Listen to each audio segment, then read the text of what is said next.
I wish there was a motherlode cheat in real life, so that I could get my money back for buying this stupid Sims 4 game. 2014 is producing an ongoing list of games that failed to meet expectation. Watch Dogs, Destiny, but The Sims 4 is the biggest offender. Why? Because it's The Sims 4, 4th generation in Sims games. King of the life simulation, a legendary series. The first Sims game was the first of its kind, and it was one of the best-selling PC games of all time. The second Sims game was even better, and it sold better. The Sims 3 continued to increase sales, and in spite of a few flaws, managed to progress the series forward. It was a worthy sequel. And fans of the series, like myself, believe that The Sims 4 would fix a lot of the flaws in The Sims 3, and at the very least, it would be what The Sims 3 should have been. Was it? No! It's worse. Worse than The Sims 3. It's worse than The Sims 2.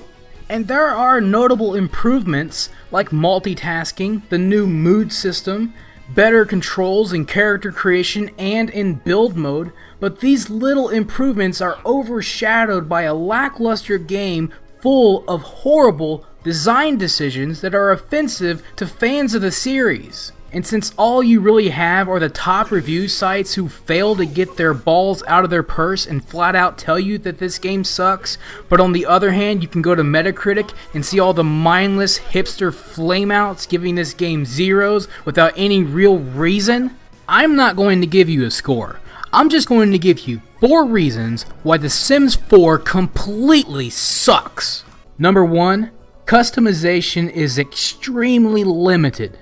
The Sims 4 has improved on its creation tools significantly. In Create-A-Sim, you're able to push and pull on the Sim's face and body to get them to look exactly the way that you want, and it feels great, but the moment you start trying to pick out outfits, you realize how limited you are. I mean, it's expected that a brand new version of The Sims is always going to have a little bit less content than its expanded upon predecessor, but this takes it to a whole new level. There are so few choices in outfits and hairstyles that it's a joke. And you can't even customize those. When you have so few choices, a color palette would go a long way. Do we get that? No. There's no more creative style. Some of the clothing options have a few different choices, but that's it. It's the exact same issue in build mode. Yes, they've improved the tools significantly. You can now move rooms around, drag walls, save your rooms, and put them in new buildings. But there are so many limitations in build mode. Like you can't even build basements. You can't go above 3 floors. You can't have one part of your house be at one level and the other part of your house be at a different level. You can't do any of those things. So you can't have your house up on a deck or up on a foundation and then have a garage on the ground. That's not even an option, and considering there are no cars in the game anyways, it doesn't matter that you can't have a garage, but it would still be nice. Imagine if a new version of Photoshop was released and they added all these new tools and all these new features that seemed exciting, but then they removed color palettes and made it so that you can only pick between a set number of aspect ratios. That would make the program completely pointless. That's exactly what they've done with The Sims 4, and it feels completely pointless. Limited customization in a Sims game would be like if Mortal Kombat got rid of fatalities.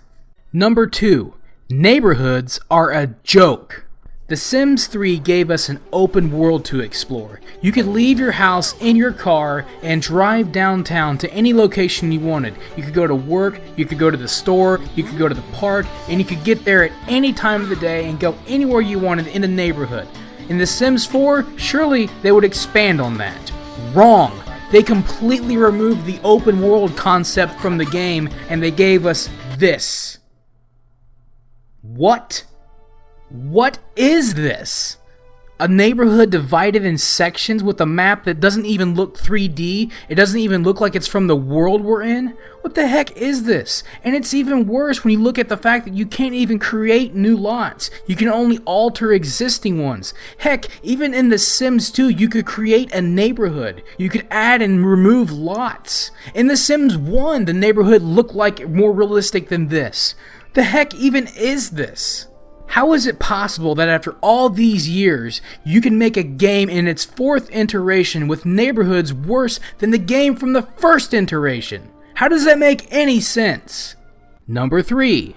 Loading screens. Loading screens everywhere. So when you look at the neighborhood map, you'll notice that buildings are grouped up in sections. So naturally you'll think that if you're in one building in one section, you could walk over to another building in the same section. Well, if you think that way, you're wrong, because every building has its own loading screen. Which means that when you're at your house and you want to pay a visit to your neighbor in the house that's right next to you, which you can see on the screen in detail, loading screen. And you want to go back to your house afterwards? Another loading screen. You're at the library and you want to go to the gym that's right next door? Loading screen. If you ever want to go anywhere besides your house, you have to endure a 15 to 30 second loading screen. And Maxis's reason for doing this, they claim, is so that the game will perform better on weaker systems. But that does not make any sense. I'm not a tech guy, but I see games with more detail that only load up once.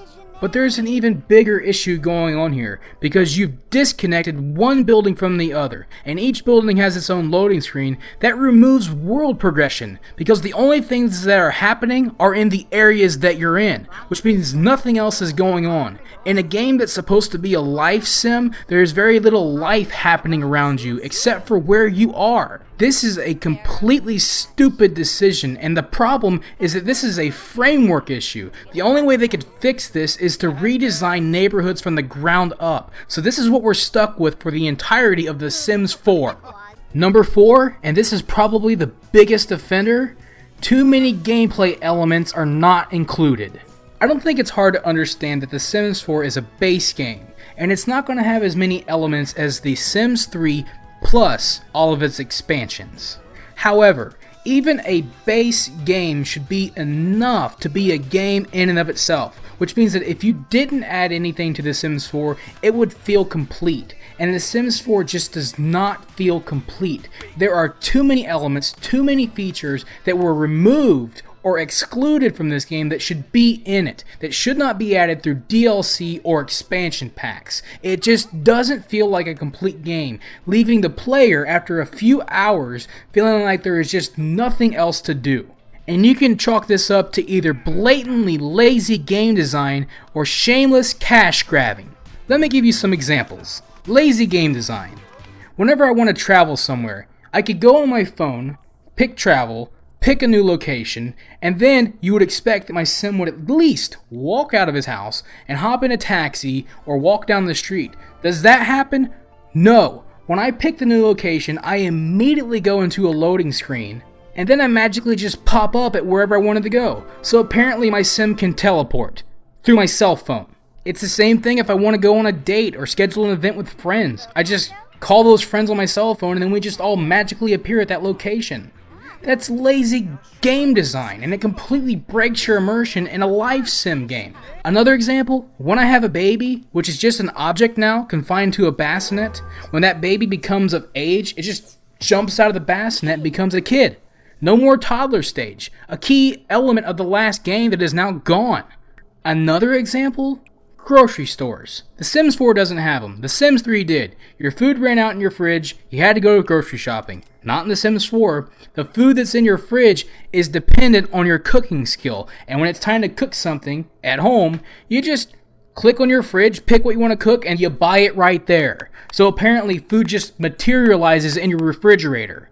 The game is chock full of lazy mechanics, and the rest of it is just shameless cash grabbing. Now, the Sims series has always been a money machine, and that's fine. Every game should be about being a money machine. There's nothing wrong with that. But the clear limitations and lack of content in The Sims 4 just shows how shameless EA is when they develop a game. That they're going to leave out basic things that should complete this game, and they're clearly going to add those in DLC and future expansion packs. Things like laundry or pools that should be included in the base game. Again, this game should be enough to be considered a complete game, especially when you're going to add a $60 price point to it. The Sims 4 is just not worth $60. It's not worth $40. And they have the audacity to expect people to spend more money on DLC and more money on expansion packs that are going to be built around this crappy framework, sorry excuse of a game. I have no problem with DLC, and I love games that have expansion packs, but those things should be meaningful, not things that should have been included in the base game in the first place when you expected me to pay $60 for. Seriously, shame on this developer, shame on EA for ruining yet another treasured franchise. So please, if you haven't paid for this game yet, don't. It's not worth it. I judge The Sims based on the games that came before it, and it does not measure up. It is not worth $60. It's not worth your money. And since I can't endorse piracy, if you must buy this game, at the very least, go to Green Man Gaming and get yourself a 20% off discount coupon code off of Google and pay less for it there, because EA does not deserve a full price purchase for this game. And it still won't be worth it. But if you must, at least do that much. So there you have it. 4 reasons why The Sims 4 sucks, and why we should not reward this developer for once again holding a beloved franchise at ransom for more money from its consumers. Please, do not buy this game from EA. Do not buy the DLC for it. Do not buy its expansions. Let it die, and let EA see that we're not going to stand for this kind of crap anymore. Enough is enough. And if you agree, let EA know by liking and sharing this video, and leave comments expressing your opinions about The Sims 4. Thanks for watching. Have a wonderful day. This is TheKephas. Until next time.